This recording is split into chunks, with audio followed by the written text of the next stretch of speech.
Isang mapagpalang umaga sa lahat mga kagimat. Ito na naman si Louie Agimat ito at mayroon namang bagong ipapakita sa inyo mga kagimat na aking nakuha ang kakaibang bato o mutya ng kalikasan.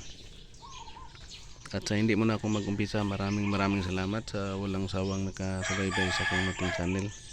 And big shout out na lang sa lahat ng aking mga kapwa muti hunters.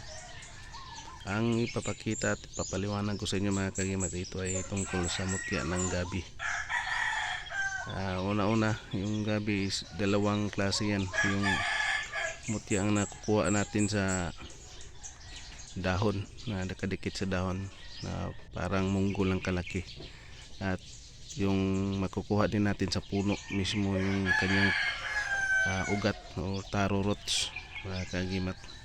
Itong nakuha ko ngayon mga kagimat ay dalawa, taro roots at isang batong nakadikit sa kanyang dahon mga kagimat. Ito yung taro roots niya mga kagimat, yung nakuha natin sa ugat mga kagimat, yung sa puno. Yan yan mga kagimat, tingnan nyo mga kagimat. Pagkakuha ko ganyan na siya mga kagimat. Yan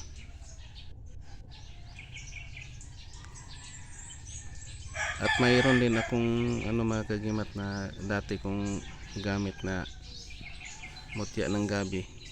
Ganito din mga kagimat, yung kanyang nakuha sa puno. Yan, makintab siya mga kagimat. Hindi yan sinasabing nilinisan mga kagimat, ganyan na talaga siya pagkakuha ko mga kagimat.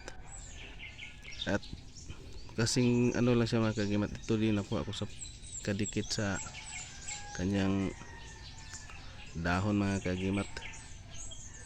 Yan kakaiba, kasi yung nakuha ko dati kristal at saka parang munggo lang, ito iba. Yan mga kagimat, magkapareho lang sila ng mga kagimat, ng itsura mga kagimat halos. Yan kagandahan nito mga kagimat. Yan may siya, may mata mga kagimat. Yan, kasing laki lang ng buto ng mga kagimat, yung tinatawag na sitaw o sa Bisaya siya, balatong.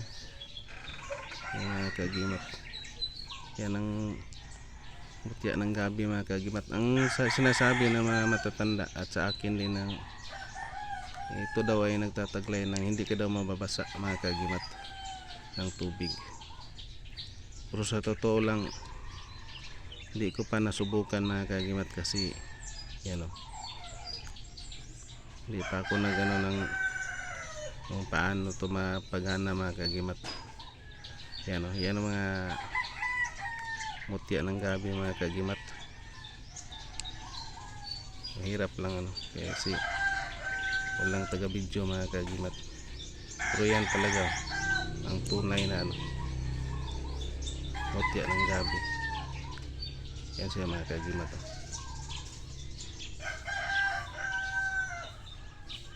Yan mga kagimat,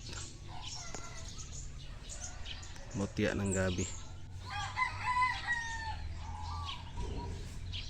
Yan siya. Nahulog.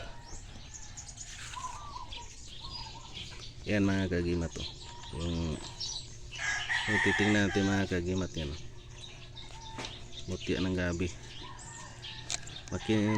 makintab siya mga kagimat.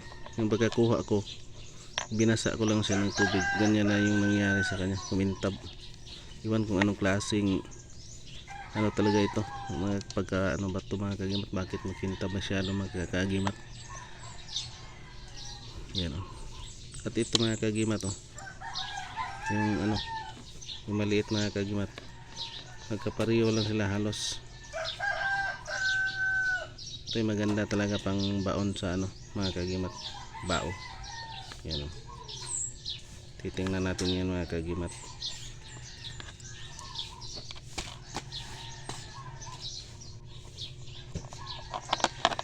Yan mga kagimat, yung niya, may itsura mga kagimat.